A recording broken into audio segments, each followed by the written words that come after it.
नमस्ते स्टूडेंट्स, मैं विक्रम कुमार यादव आज आपके लेकर आया हूँ एक और वेरी मोस्ट इंपॉर्टेंट टॉपिक है चुंबकीय सदिश विभव द्वारा बायो सावर्ट नियम। चुंबकीय सदिश के द्वारा अपन को बायो सावर्ट का नियम है वो फाइंड आउट करना है। तो देखिए इसके लिए मैं क्या करता हूँ, एक धारावाही चालक लेता हूँ जिसके अंदर आई एम्पियर की धारा प्रवाहित हो रही है। देखिए यहाँ पर एक मेरे पास धारावाही चालक है, इसमें आई एम्पियर की धारा प्रवाहित हो रही है। तो इस आई एम्पियर की धारा प्रवाहित होने के कारण यहाँ पर इस चालक में मैं अल्पांश ले लेता हूँ डी एल। अल्पांश डी एल ले लिया है मैंने यहाँ पर, और इस डी एल से आर दूरी पर स्थित है बिंदु पी।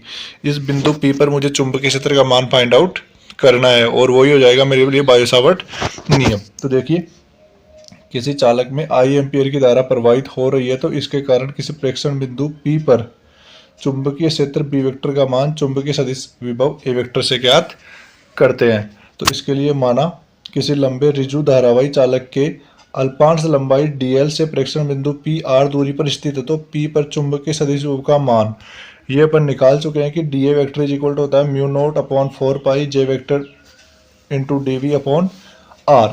ये अपन पहले निकाल चुके हैं चुंबकीय सदिश विभव जब अपन ने पढ़ा था। परंतु ए अनुप्रस्थ काट वाले तार के लिए dV इज इक्वल टू होता है a dot dl, then J बराबर हो जाएगा I अपॉन a। ये अपने पास अनुप्रस्थ काट वाले तार के लिए दो समीकरण होते हैं। तो dV is equal to a dl रख दो और J बराबर I अपॉन a रख दो। तो अपने पास dA वेक्टर है वो बन जाता है mu naught upon 4 pi I dl upon r into a upon a। Then dA vector is equal to हो जाएगा mu naught upon 4 pi I dl upon r। Equation number 2। अपन जानते हैं कि B बराबर होता है कर्ल ऑफ A। B बराबर कर्ल ऑफ A हो जाएगा तो dB बराबर हो जाएगा कर्ल ऑफ dA वेक्टर। तो dB बराबर कर्ल ऑफ dA वेक्टर हो जाएगा तो dB और इस dA की वैल्यू उठा करके समीकरण 3 से इस वाले इक्वेशन में मैं पुट आउट कर दूंगा। ये वाली वैल्यू उठा के यहाँ रख दो, यहाँ रख दूंगा तो मेरे पास dB वेक्टर आ जाएगा curl of new note upon 4 pi I dl upon r। New note I upon 4 पाई तो कांस्टेंट है, इसको तो मैंने बाहर ले लिया है और यहाँ पे कर्ल ऑफ लिख दिया dl वेक्टर अपॉन r।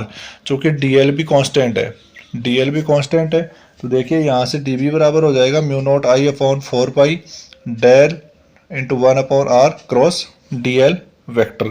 तो अब यहाँ से देखिए अपन जानते हैं कि डेल 1 अपॉन r होता है minus r vector upon r cube, ये वाली इक्वेशन।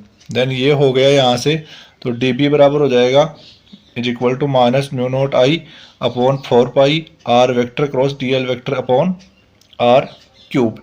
अपन जानते हैं कि कोई भी सदिश, दो सदिश हो अगर वो क्रॉस प्रोडक्ट में हो तो अगर उनको आपस में चेंज कर दे तो आगे माइनस साइन लग जाता है, अर्थात a vector cross b vector is equal to minus में b vector cross a vector.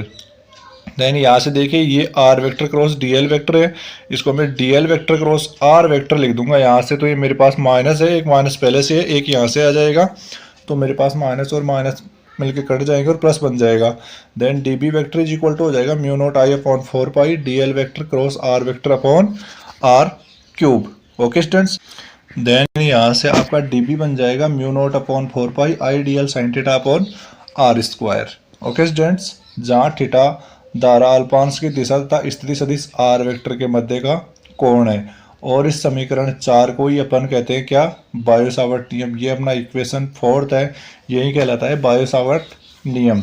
यहाँ से क्या बता सकता हूँ मैं कि जो मेरे पास चुंबकीय क्षेत्र B वेक्टर है वो धारा के समानुपाती होता है। जो अपने पास क्षेत्रफल अल्पांश से जो अपन ने उस धारावाही चालक के अंदर लिया था dl उसके समानुपाती होता है और r स्क्वायर के व्युत्क्रमानुपाती होता है और साइन थीटा के समानुपाती होता है। Okay student, thank you.